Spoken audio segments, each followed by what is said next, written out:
My brother's acceptance speech was 3 minutes and 42 seconds long. I know this because I timed it. I was sitting in the parking lot of Jefferson High School, in my car, on a Tuesday afternoon in September, watching a live stream on my phone while around me the last few teachers were walking to their cars, and the janitors were unlocking the side entrance for the evening shift. The light through my windshield was the specific gold of late September in Portland, the kind that makes everything look more significant than it is. Kevin was on a stage in front of 300 people. He was accepting an award from a speakers association. He was wearing the blue suit I had helped him pick out 4 years ago at a department store in downtown Portland, when he was just beginning, and he had asked me what professional looked like, and I had told him, solid colors, good posture, don't over-explain. He thanked 17 people. I counted those too. He thanked his ex-wife, who had supported him through the early years. He thanked his coach. He thanked the accident that had changed his life. He thanked the road that had taught him to reset. He thanked his agent, his publicist, the association that was handing him the award, his speaking mentor, 3 colleagues by name, his trainer, his son, his parents, his high school soccer coach who had died in 2019. He did not thank the woman who had spent 8 months at a kitchen table with him, building piece by piece, session by session, night after night, of careful questioning and iteration, the exact framework he was being recognized for tonight. That woman was me, and when he finished, he looked directly at the camera at the 14,000 people watching the live stream, and he said, with the specific warmth he has spent 4 years perfecting, I did this myself. I went through the hardest thing I've ever experienced, and I decided to rebuild. And if I can do it, so can you. The applause lasted for a very long time. I sat in the parking lot until the screen went dark. Outside my car, Jefferson High was emptying out the way it does in late September. Students carrying backpacks in the specific diagonal lean of people who have been sitting too long, a group of teachers walking together toward the parking lot edge, the janitors beginning their evening rounds. The world was moving. I was not moving. I was sitting in a gray Honda Civic in the parking lot of a high school holding a phone whose screen had just gone dark, and I was counting backward from 3 minutes and 42 seconds, and I was thinking about the specific way Kevin had looked at the camera when he said, I did this myself. He looked like someone who believed it entirely. I have known Kevin for 42 years. I know what he looks like when he is performing belief, and when he is actually inside it. This was the second one. He was inside it. And that is the part that took me a long time to understand, not just during those 3 minutes and 42 seconds, but in the days afterward, and in the weeks since then, and in the work I am still doing on this particular question. Kevin did not look into the camera and claim to have done it himself because he wanted to take credit from me. He looked into the camera and said it because, by the time that speech happened, by the time 4 years had passed and the framework had become his body and his voice and his audience and his way of moving through a room by then, he genuinely did not remember that there had been a time when he could not do any of it. That is not the same as lying. It is also not the same as telling the truth. I did not cry. I did not call anyone. I looked at the timed counter in the corner of my screen, 3:42, and I thought, he believes that sentence. He genuinely believes it. And that is the most complicated part of this entire story. My name is Rose Chen. I am 36 years old. I am a school counselor at Jefferson High, where I have worked for 9 years, where I know the name of every student who has ever sat across from me in the small office with the ficus that has been dying where I have helped teenagers through crises that would have destroyed many adults, where I am good at my job in the specific way that becomes invisible when you are consistently good at it. I am also the woman who built the Reset framework. Not in the way Kevin built it through 4 years of speaking, through refining and performing and adapting it to every audience, through writing the book that is about to be published. He built it in that direction. What he built is real, and it is his. But the foundation belongs to me, and I want to tell you how I know that, and why I didn't say so for 6 years, and what happened when I finally did, and what I got when I asked for what I wanted. Before I do, I need you to understand something about the word framework. I don't mean a metaphor. I mean a specific sequence of questions and exercises developed over 8 months that I created for one person in crisis and then watched become the engine of a speaking career, and soon, a published book. I need you to understand this because the story I am about to tell you does not have the ending you might be expecting. No one loses their house. No one's credit is destroyed. No one is exposed as a fraud at a dinner table. Kevin is not a villain. He is a person who built something real on a foundation he forgot to describe, and that is a different kind of wrong from lying, and it requires a different kind of response, and I am still figuring out what that response should look like. Have you ever built something for someone you love? Not given them money. not given them advice. Built something, a specific thing, designed for them, adapted to them, made from your own professional knowledge and your love for that one specific person, and then watched it leave your hands and become something else in the world with someone else's name on it? That is this story. And I want to tell you one more thing before I go back to the beginning. 3 minutes and 42 seconds. 17 thank yous. None of them were me. And Kevin is not a bad person. That's the part I need you to hold while I tell you the rest. He is not a fraud. He is my brother. I still love him. And the answer to the question this story raises is not cut him off and watch him collapse. It's messier than that. Most true things are. Kevin's accident happened on a Thursday in March, 6 years ago. He was 36. I was 30. He had been playing semi-professional soccer for 12 years, not at the highest level, but consistently, seriously, as a job and as an identity. He drove a pickup truck and kept his soccer cleats on the passenger seat and called me every Sunday from whatever city he was in to complain about the opposing team and to ask how my students were doing. In that order. The other driver ran a red light. Kevin was in the hospital for 11 days. The damage was to his left knee and left hip, both repairable, both repaired, but repaired in the way that means professional soccer was over. He came home with crutches and a prescription for pain medication, and the particular hollowness of a person who has just been informed that the version of themselves they had planned to keep being no longer exists. For 3 months, I visited every week. He was living in an apartment in Northeast Portland, and he moved between the couch and the bedroom and occasionally the kitchen, and he watched television and answered texts with the minimum number of words and declined invitations from everyone, including me, with the consistency of someone who had stopped believing in future events. I am a counselor. I understood what I was watching. I have sat with students in states very close to this one, and I have learned, over 9 years, that the worst thing you can do is try to fix it before the person is ready to be fixed. The second worst is leaving. I stayed. One Sunday in June, 3 months after the accident, I came over with lunch and Kevin was sitting at the kitchen table with a notebook open in front of him. He had written one line at the top of a blank page. What do I actually know how to do? He had been staring at it for, he said, about an hour. I sat down across from him. I said, "Can I show you something?" He looked at me for a moment. Then he pushed the notebook toward me. What I showed him was not therapy. I am a school counselor, not a therapist. What I did was take the tools I had been using with teenagers in crisis, adapted, shaped over years, refined through practice, and applied them to the specific situation of a 36-year-old man who had lost his primary identity and did not know what to replace it with. The first question I wrote in the notebook was, describe a day that felt completely right when you were 24. It's a specific technique, not mine originally, but mine in the sense that I had adapted and refined it significantly over 7 years of using it with adolescents.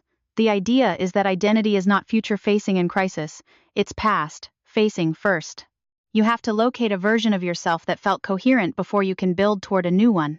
Kevin answered the question slowly. In handwriting, I had to lean forward to read. He described a Tuesday. He had been at practice. He had played well. He had gone home and made pasta and called our mother and watched a terrible movie and slept deeply. Nothing in the day was this. Everything in the day was right. I asked him what made it right. He thought for a long time. He said, I knew what I was for. We worked for 4 hours that day. By the time I left, we had 4 pages of notes, and Kevin had eaten most of his lunch and asked me to come back on Thursday. I came back on Thursday, and Thursday after that, and Wednesday evenings when he had a particularly bad week. For 8 months, we sat at that kitchen table and worked, not always productively, not always comfortably, often in the specific frustration of someone trying to understand something about themselves that doesn't want to be understood quickly. I want to tell you what those sessions were actually like, because I think it matters. They were not like the talking about feelings sessions you might imagine. Kevin is not a person who describes his interior life easily. He is someone who speaks in metaphors. He thinks through comparison, through story, through the specific language of athletic performance that had organized his entire understanding of what it meant to try hard and succeed and fail. When I tried to ask direct questions about his depression, he answered around them. When I tried to ask about his identity, he answered about specific moments of soccer rather than about himself. So I built the questions around what he could answer. The second question I developed was, what was the last thing you did where you forgot to check the time? This took me 3 weeks to arrive at. I had been using a version of it with a student who had severe anxiety about academic performance, a boy who could not do homework without checking his phone every 4 minutes for validation. The question was designed to locate the activity that bypassed the self-monitoring mechanism. For the student, it was drawing, which he had dismissed as not useful. For Kevin, when he finally answered it, the answer surprised both of us. It was coaching.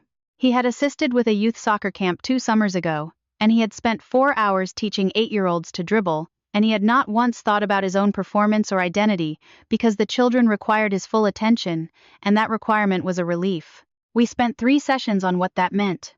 The third question, the one that eventually became the anchor question, the one Kevin uses in his keynote to this day, took me 6 weeks to write. I knew it was important when I thought of it because it made me uncomfortable, which is usually the sign. The question was, what did you know yourself to be in the moment you felt most correct? It is grammatically awkward. I know this. It is grammatically awkward because correct is doing specific work there. Not successful, not proud, not happy, but correct. The way a note is correct. The way a diagnosis is correct. The way you are correct when you say the true thing to a person who needed someone to say it. I wrote it in Kevin's notebook on a Sunday afternoon in October.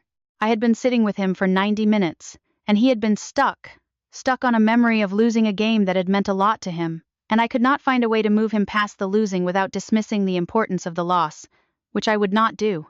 I wrote the question and slid the notebook to him. He read it. He was quiet for a very long time. Then he started writing. He wrote for 22 minutes. I did not look at my phone. I watched his hand move across the page. When he was done, he looked up at me. His eyes were red. He said, "I think I know what I want to do next." I said, "Tell me." He did. What emerged, over those 8 months, was a framework. I mean this precisely. A sequence of questions. A set of exercises. A specific way of identifying what you called yourself before the thing that ended you. What you were actually doing in the moments that felt coherent, and what the gap between your past identity and your possible future identity actually contains. The framework has 5 stages.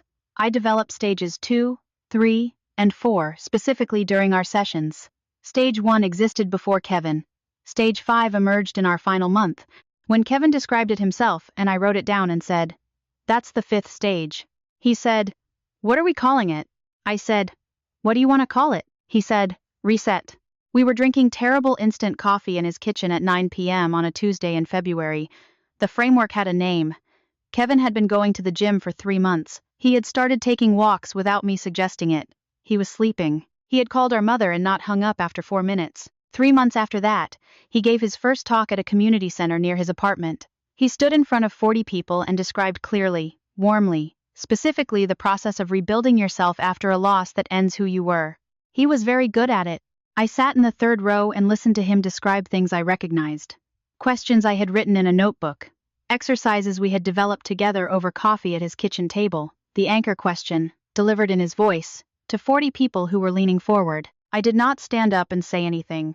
I applauded with everyone else. I thought, he is good at this. He found his thing. I thought, I am so glad he is okay. I did not think about what I had built, or what was happening to it. I am still thinking about whether that was wisdom or its absence. That was 6 years ago. The notebook from those sessions has been on my shelf since then. The paper with the first question has been on my refrigerator. I stopped seeing both of them the way you stop seeing things that are always present. Until Kevin sent me 40 pages and asked for my eyes on it. Kevin sent me the book proposal on a Wednesday morning with the subject line, "Would love your eyes on this." This is how he handles the history between us. He uses words like, "your eyes on this," which means something between, "I want your feedback and I want your blessing and I want you to know before it happens," without specifying which. I have learned to read the specific warmth of his communications with me as an acknowledgement that what exists between us is not nothing, even when he cannot name what it is. I opened the PDF on my laptop at my kitchen table at 7 a.m. I was still in my robe. I had a coffee. I planned to give it an hour. I spent 4 hours. The proposal was 40 pages. It was well written. Kevin is a good communicator. He has been doing this for years. His voice is warm and specific, and accessible. The introduction described his accident, his depression, his rebuilding. The second section described the framework. The third outlined the 5 stages.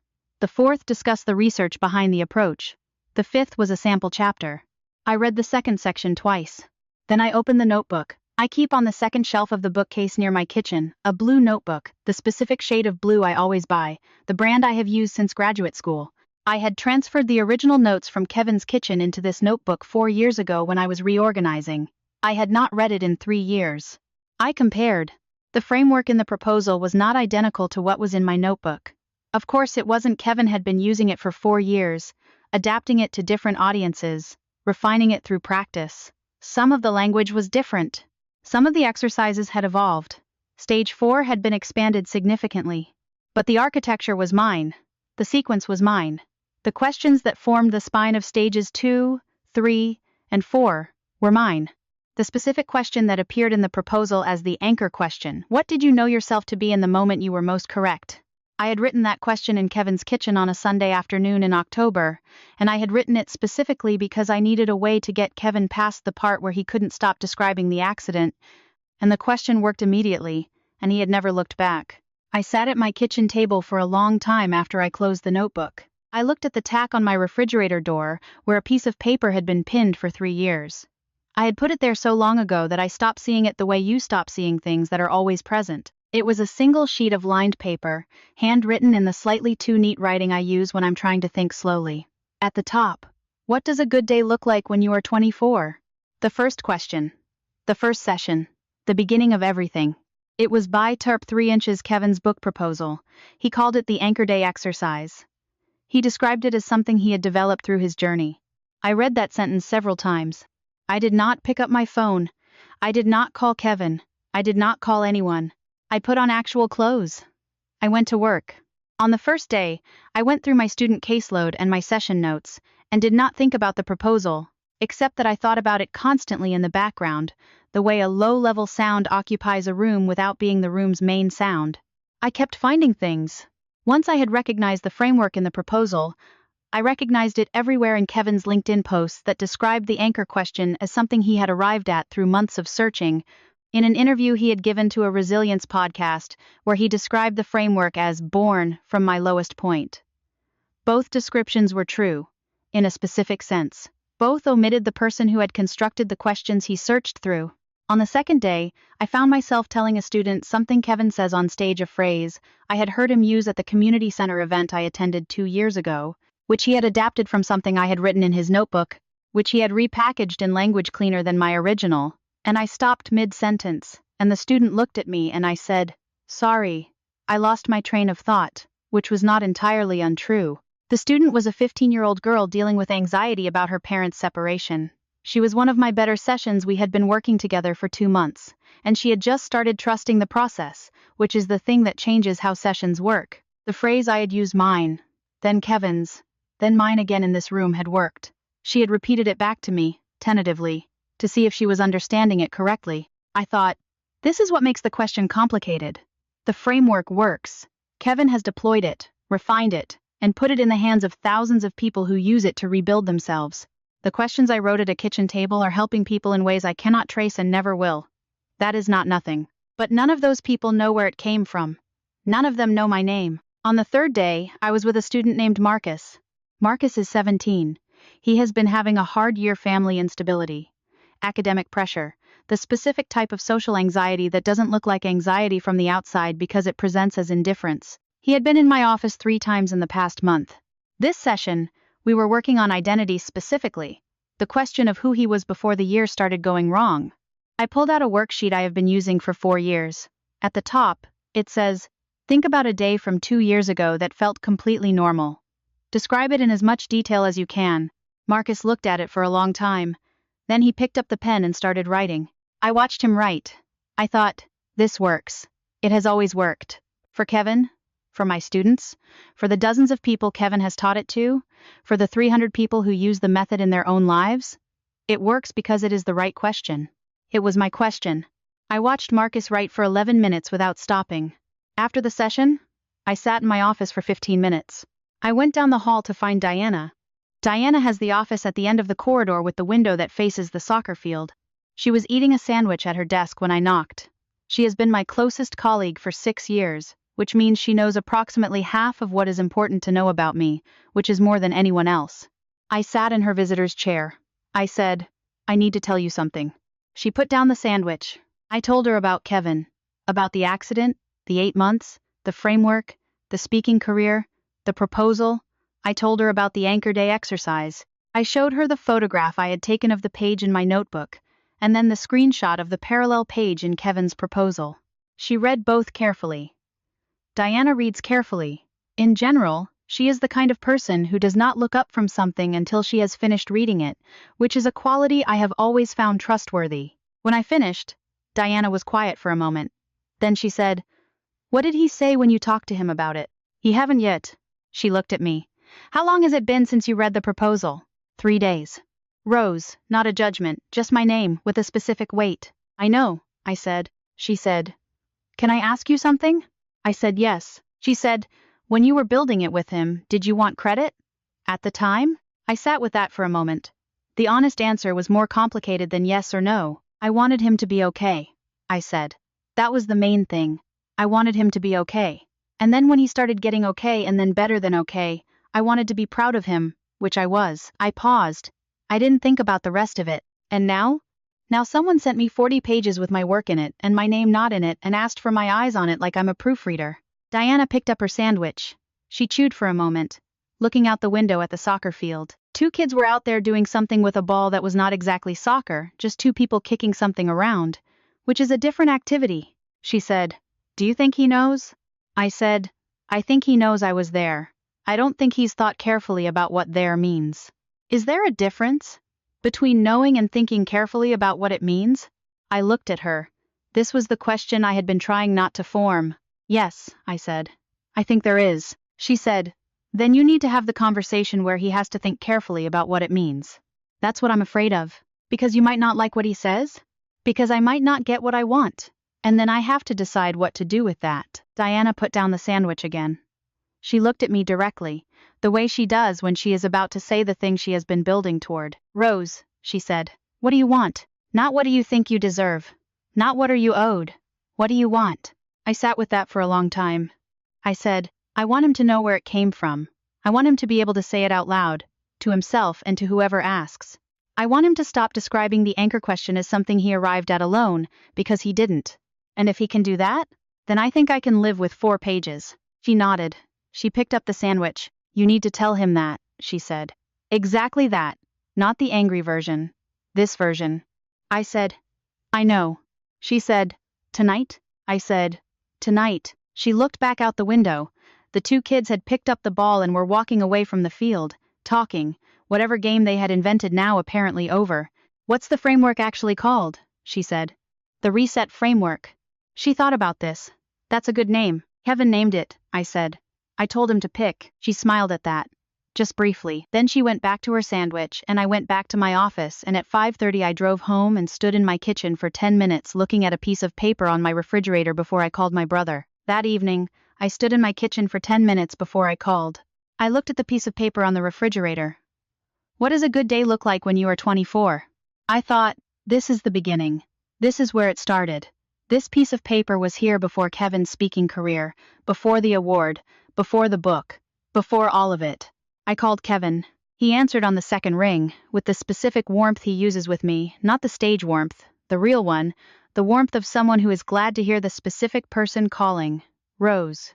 Hey, did you get the proposal?" "I did," I said. "I read it. What did you think?" There were several things I could have said. I could have said it's great, which was true about the writing. I could have said I'm proud of you, which was true about the work. I could have said 100 things that would have kept the conversation on the surface where we had been for 4 years. I sat down at the kitchen table. I had put the blue notebook on the table in front of me. I did not open it. I just needed it there. I recognized it, I said. A beat. A specific kind of beat. "What do you mean?" he said. "The anchor day exercise," I said. "Stage 2. Stage 3. The sequence in stage 4. I recognized them. Kevin. Rose. The framework evolved a lot over 4 years. I know it did. I watched it evolve. I paused. I also have the notebook from 6 years ago. The original sessions. The questions I wrote. I can tell you what we were drinking when I wrote the anchor question. It was terrible instant coffee, and it was 9 p.m. on a Tuesday, and you had been staring at the wall for 20 minutes and I needed to interrupt the pattern. "Silence." "Kevin," I said. "Can you describe the first session we had at your kitchen table?" Another silence. Longer. He stopped. "We talked about the accident a lot. In the beginning. We tried to talk about the accident," I said. "You kept stopping, so I changed the question. Do you remember what I changed it to?" He was quiet. I waited. I don't remember the exact question, he said. Finally. Quietly. I do, I said. I told him what it was. I told him the date. I told him what we had been eating. I told him what he had written in his notebook when I asked it, and how long it had taken him to answer, and what he had said when he was done writing. I told him that his handwriting had been different, then smaller, tighter, the handwriting of someone conserving energy.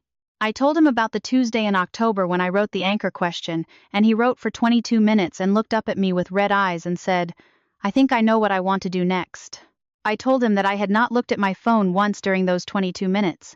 I had watched his hand move. As I was speaking, I could hear something happening on his end of the call, not words, just the specific quality of silence that means someone is sitting with something they have not sat with before. Kevin is not a person who cries easily. He had cried in maybe 3 sessions out of 40 during those 8 months. And each time it had surprised him more than it had surprised me. He was quiet for a long time after I finished. Then he said, "I know you were there, Rose." "I know you know," I said. "But my family who believed in me is a different sentence than what I just told you." "You're right," he said. It surprised me. Not because I hadn't hoped he would say it, I realized, been hoping he would say it without me needing to make him, but because he said it simply. Without defending himself first. Without explaining first. "Okay," I said. "I need to think about what to do," he said. "With the book." "I know. So do I." A pause. Then, "Rose, I want to be clear that I wasn't trying to." "I know," I said. "I'm not saying you were trying to. I'm saying the result was the same." He was quiet. "The anchor question," he said. "The exact phrasing. Did you think of it yourself, or did it come from something you were already using?" It was a good question. A careful one. The kind that is trying to understand the landscape before deciding what to do. I said, "I had a version of it that I used with students. The phrasing was different. The specific version in the proposal, the version you use on stage, I wrote that version for you. For the specific way you think." "Okay," he said. "Kevin, is that enough for you to understand what I'm saying?" A long pause. "Yes," he said. "It is." We were quiet for a moment. On the counter, the kettle clicked off. I had set it boiling at the beginning of the call and forgotten it. He said, "What do you want me to do?" It was a real question, not defensive, not dismissive. The question of someone who has just been shown a gap between what they thought they were doing and what they were actually doing, and who does not yet know how to close it. And here is the thing I had not anticipated. In the 3 days of circling, and the 10 minutes of standing in my kitchen, I did not know the answer. The silence that followed was the kind that I recognize from my work. The silence of a person who is encountering something they knew was there but had not let themselves look at directly. Kevin said, "What do you want me to do?" It was a real question. Not defensive. Not dismissive. The question of someone who has just been shown a gap between what they thought they were doing and what they were actually doing, and who does not yet know how to close it. And here is the thing I had not anticipated. In the 3 days of circling and the 10 minutes of standing in my kitchen, I did not know the answer. I had known I wanted to call him. I had known I wanted him to know. I had known I was tired of being invisible in the thing I had built. But the specific answer to, "What do you want me to do?" that question, required me to know what I wanted, which was different from knowing what I deserved, and I had not done enough work on the distinction. I said, "Can I think about that and call you back tomorrow?" He said, "Yes." He said, "Rose." I said, "Tomorrow." I hung up. I sat at the kitchen table. I looked at the piece of paper on the refrigerator for a long time.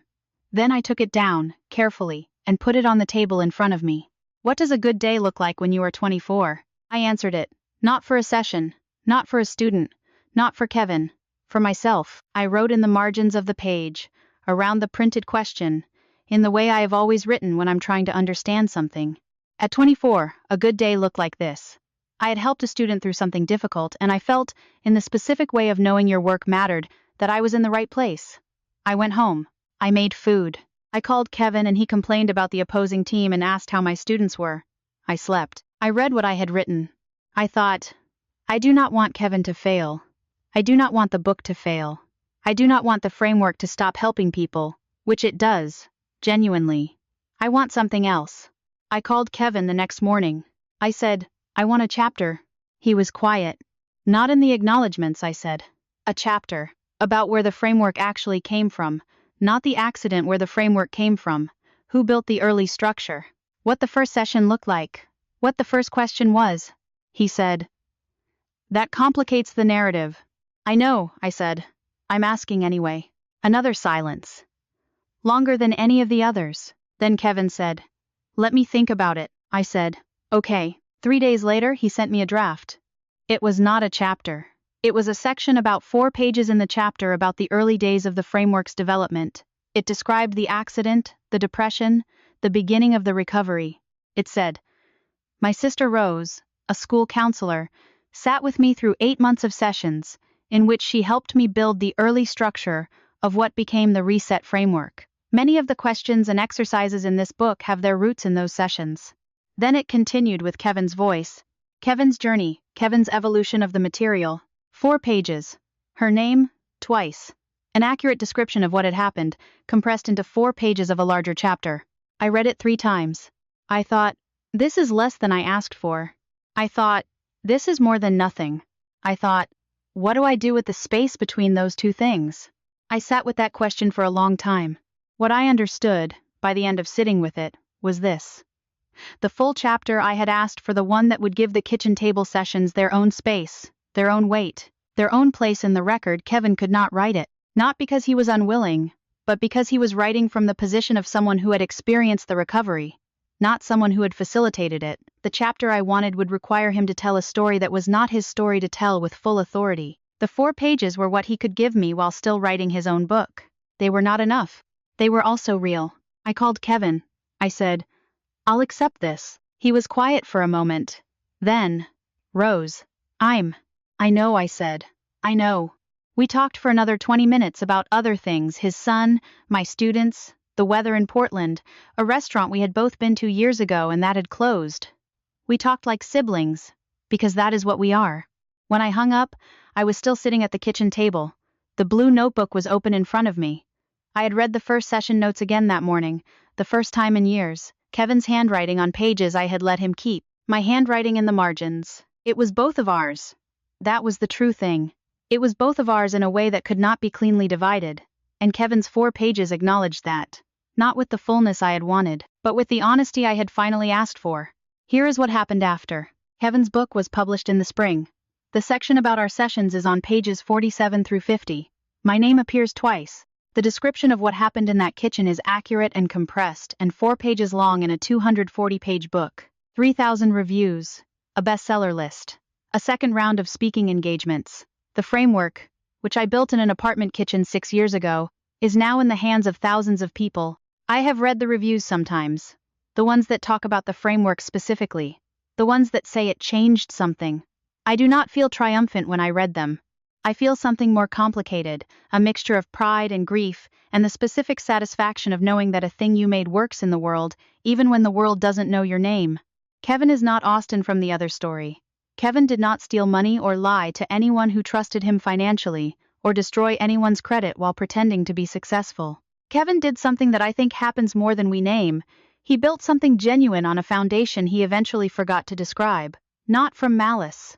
From the specific amnesia of someone who has lived inside a thing long enough that they no longer remember it as separate from themselves. The questions became his thoughts. The exercises became his methods. By the time he sat down to write the book, I think he genuinely believed the framework had come from inside him. It had by then. That's the complicated part. I want to be honest about something I have been turning over since I hung up the phone after that second call. I did not ask for credit in the beginning. I chose that. I chose it because Kevin's recovery mattered more to me than any acknowledgement, and because I was not thinking about what would happen 4 years later, and because I had the specific blindness of people who believe that love is enough and that the work will always remain clearly connected to its source. It doesn't. Work separates from its source. It moves into the world in other people's hands and voices, and it becomes theirs in ways that are real, and the original connection becomes something you have to name in order for it to remain visible. I did not name it. For 6 years, I did not name it. That is not Kevin's failure alone. I also want to say something about what I asked for, and what I received. I asked for a chapter. Kevin gave me 4 pages in a chapter. The distance between those 2 things is real. I am not going to pretend it isn't. But I spent a long time, after reading what he wrote, thinking about what a full chapter would have looked like. Kevin would have had to write it in a voice that was partly mine, describing sessions he participated in from my perspective, explaining methods he used but didn't design. It would have required him to write, in his own book about his own recovery, a sustained account of his own limitations, and someone else's expertise. I have seen what happens when authors try to write about experiences that are not theirs to narrate with full authority. The result is usually awkward in ways that underserve everyone. 4 pages, in his voice, describing accurately what happened, that is what Kevin could give me. The chapter I wanted was something I would have had to write myself. And this book is not mine to write. What I could have, and what I have, my name in a book that is read by thousands of people. A sentence that says, accurately, that I helped build the early structure of the framework. A conversation that happened between Kevin and me that cannot be unhappened. I also have the blue notebook, the original questions, the sessions from 6 years ago. Kevin's book describes the framework. My notebook contains the process that produced it. Those are not the same thing. One is the product, the other is the process. And as Diana's student Marcus might observe, the archive of the process is accessible only to the person who was inside it. The archive is mine, that was never at risk. This is the question I want to leave with you. When you give something to someone you love, without naming it, and it becomes something larger than you could have imagined, what do you have a right to ask for after 6 years, after it has already been built into something that belongs, genuinely, to both of you? I do not have a clean answer. I have 4 pages in a chapter of a book. I have a conversation that changed something between Kevin and me without fixing everything. I have a brother I still love and a framework that still works and a question on a piece of paper that I wrote 6 years ago and that still lives in a notebook on my shelf. And I have this. Whatever Kevin did or did not do, whatever 4 pages mean or don't mean, the framework is mine, in the one way that matters most. I understand it from the inside. I know why every question is where it is. I know the error each question was designed to correct. I know the session where each one became clear. You cannot take that from a person. 6 years, a bestseller, 17 thank yous without your name, none of that changes it. The work is in me. It was never at risk of being taken, because it was never in a document or an account or a building. It was in me. That is where it will stay. The blue notebook is on the second shelf of the bookcase in my kitchen, next to a dictionary I haven't opened in 4 years and a cookbook I use regularly. I moved the notebook there from my office shelf about 3 weeks after Kevin and I had the second phone call, the one where I said I'll accept this. I moved it because I wanted it somewhere I could see it without having to remember to look. I have started reading it more regularly. Not often. Once a month maybe, on a Sunday morning before anything else has happened. I read the original session notes the way you read old letters, not because you have forgotten what happened, but because you want to confirm that it happened, that it was real, that the version of it you carry in your memory matches something outside your memory. It does. The sessions are there, the dates, the questions, Kevin's handwriting in the pages he wrote in, my handwriting in the margins, in the notes I kept on my side. The piece of paper that was on my refrigerator is now inside the notebook, tucked into the front cover. I put it there the week after I spoke to Kevin. I thought it belonged in the record, the first question, the beginning of everything, in the place where the record is kept. Kevin and I talk on the phone about once a month now. Not always about the book, about his son, about Portland, about our mother, who has started asking why Kevin never visits anymore, and about whom neither of us has a complete answer. We talk the way siblings talk when the relationship is damaged and healing and neither process is finished. He mentioned last month that he had been thinking about the second book. I said, "What's it about?" He said he wasn't sure yet. He said he had been thinking about the difference between rebuilding and starting from scratch, about whether you can ever actually start from scratch, or whether the person you were always shows up in the new thing you're building. I said, "That's interesting." He said, "Yeah." There was a pause. Then he said, "I've been thinking about the sessions, the kitchen table. I've been thinking about them differently since we talked." I said, "How?" He said, "Like, the anchor question. I've been using it for 4 years and I've never once tried to trace it back to where it came from. I just knew it worked. And now I keep thinking about the Tuesday you wrote it." I said, "You remember the Tuesday?" He said, "I remember you handing me the notebook. I don't remember the question yet, but I remember you handing me the notebook." We were quiet for a moment. Then I said, "That's something." He said, "Yeah. It is not an apology. It is not a full accounting of what happened, or what was taken, or what was never named. It is a man who is slowly beginning to trace a thing he had previously accepted without examination. That process is real, and it is slow, and I am watching it from a distance that is appropriate for what we have been to each other. Marcus came to see me last week. He is doing better. He has been joining the debate club, tentatively, in the way that teenagers try things tentatively and then commit to them all at once when they decide it's safe. He sat across from me and was, for the first time this year, visibly more at ease than the last time I saw him. At the end of the session, I gave him the worksheet. He said, "I've seen this before." I said, "You have. It's useful enough to do twice." He nodded. He picked up the pen. He wrote for 11 minutes without stopping. When he was done, he looked up and said, "I think I know who I was." I said, "Tell me." He talked for the rest of the session. He described a Thursday in 9th grade 2 years ago, before the family situation had started going wrong, when he had played a video game for 6 hours and eaten cereal for dinner, and helped his little sister with a project about volcanoes and gone to sleep before 10. Nothing in the day was remarkable. Everything in the day was right. I listened. I asked questions. I wrote notes in the margin of his file. When he left, I sat in my office for a while and looked at the worksheet on the desk, his handwriting, his day, his sense of who he had been. The question at the top of the page was mine. That was not something Kevin could give me or take from me. That was just true. The blue notebook is on the shelf. The framework is in thousands of hands. Kevin's book has a sentence with my name in it and 4 pages about what we built. Marcus is in debate club, tentatively. Diana is learning Japanese, still, on Sunday evenings. The work is in me, and in Marcus's file, and in the notebook, and in the hands of people I will never meet, who are using questions I wrote at a kitchen table 6 years ago to understand what they knew themselves to be in the moments they were most correct. That is not everything, but it is the part that belongs to me. I picked up the worksheet and filed it carefully in Marcus's folder. I closed the cabinet. I turned off the office light. Then I went home, and the blue notebook was on the shelf, and the piece of paper was inside the front cover, and the framework was in the world. And all of that was true at the same time.